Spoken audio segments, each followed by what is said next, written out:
സുബ്ഹാനല്ലാഹ്. അന്ധവിശ്വാസങ്ങളിലൊന്നും പെട്ടുപോകണ്ട സുഹൃത്തുക്കളെ. നാം കണക്ക് നോക്കുന്ന ജ്യോത്സ്യന്മാരെ സമീപിക്കണ്ട, അതുപോലെയുള്ള മനുഷ്യന്മാരെയും സമീപിക്കണ്ട. നമ്മൾ അല്ലാഹുവിൽ തവക്കുലാക്കണം. നന്മക്ക് നിമിത്തങ്ങൾ പലതുമുണ്ട്. നിങ്ങളെ വീട്ടിൽ പ്രശ്നങ്ങളുണ്ടോ? നിങ്ങൾ അൽബഖറ ഓദിക്കോ. ലാ യസ്തതിഉ അൽബഖല. ഒരു ബാത്തിലുകാരനും അൽബഖറയോട് നടക്കൂല. അൽബഖറ ഓദിയാൽ ഏത് സിഹറും ബാത്തിലാകും. അങ്ങനെ ചില കാര്യങ്ങൾ അല്ലാഹു വെച്ചതുണ്ട്.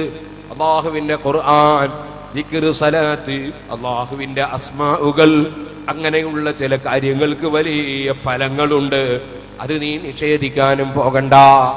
അതേ സമയത്ത് ജ്യോത്സ്യന്മാരെ സമീപിക്കണ്ട. അതുപോലെ തന്നെ തട്ടസാധനം എവിടെയെന്ന് പറയാൻ ആളെ കിട്ടുമെന്ന് ചിന്തിക്കണ്ട. സുബ്ഹാനല്ലാഹ്. എന്തും പോയി ചോദിക്കുന്ന ചില ആളുകളുണ്ട്, അതുപോലെ മറുപടി പറയുന്നവരുമുണ്ട്. സുബ്ഹാനല്ലാഹ്. ചിലപ്പോ അവരെ വീട്ടിൽ നിന്ന് തന്നെ അങ്ങ് കട്ടുപോകും. ഇന്നാ ലില്ലാഹി വ ഇന്നാ ഇലൈഹി റാജിഊൻ.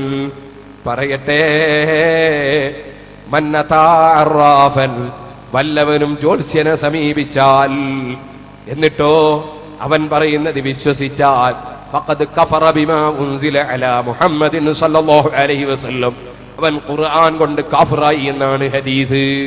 പാടില്ല.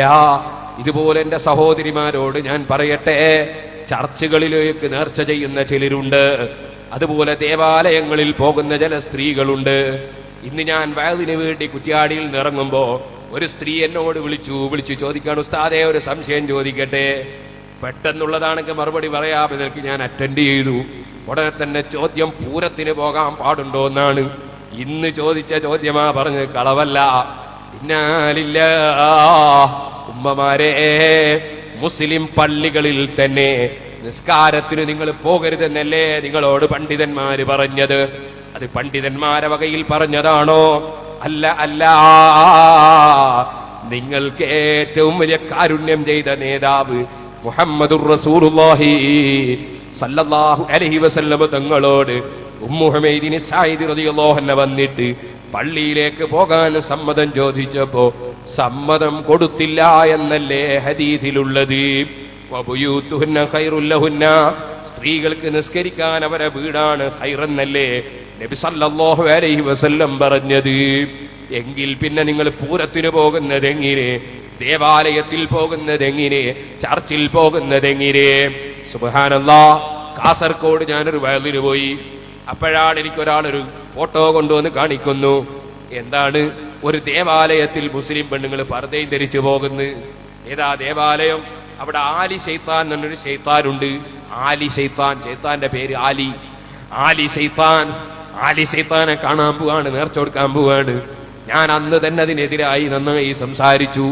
ഓ മനുഷ്യ, മതസൗഹാർദ്ദം വേണം, മതം തകർക്കരുത്. മതസൗഹാർദ്ദം എന്ന് പറഞ്ഞാൽ അതിന്റെ അർത്ഥം എന്താണ്? മുസ്ലിമീങ്ങൾ ഹൈന്ദവ ആചാരം സ്വീകരിക്കലല്ല, ഹൈന്ദവരുടെ ദേവാലയത്തിൽ പോയി ആരാധന നടത്തലല്ല. മതസൗഹാർദ്ദം എന്ന് പറഞ്ഞാൽ നമ്മുടെ പള്ളിയിൽ ആന്റണി ഖുതുബോധലല്ല, കരുണാകരൻ ഇമാമത്ത് നിൽക്കലല്ല, അല്ലെങ്കിൽ അച്യുതമേനോൻ ദിക്റും സലാത്തിനും നേതൃത്വം കൊടുക്കലല്ല. പിന്നെ മതസൗഹാർദ്ദം എന്ന് പറഞ്ഞാൽ അതിനർത്ഥം എന്താണ്? ഓരോ മതക്കാരനും അവനവന്റെ മതമനുസരിച്ച് ജീവിക്കുമ്പോൾ പരസ്പരം വൈരാഗ്യവും വിദ്വേഷവും വളർത്താതെ, സ്വാതന്ത്ര്യം ഹനിക്കാതെ, അതാ ഓരോരുത്തരും അവനവന്റെ മതപ്രകാരം ജീവിക്കാൻ അനുവദിക്കുക. പരസ്പരം മാനുഷികമായ മൂല്യങ്ങൾ മുറുകെ പിടിച്ച് മനുഷ്യ സഹജമായ വിഷയങ്ങളിൽ സഹകരിക്കുക. അല്ലാതെ നമ്മളും അവരും അവരുടെ മതം കൈയൊഴിക്കലല്ല. അങ്ങനെ ആരും തെറ്റിദ്ധരിച്ചു പോകണ്ട. അത് ഓരോ മതത്തെയും നശിപ്പിക്കലാണ്.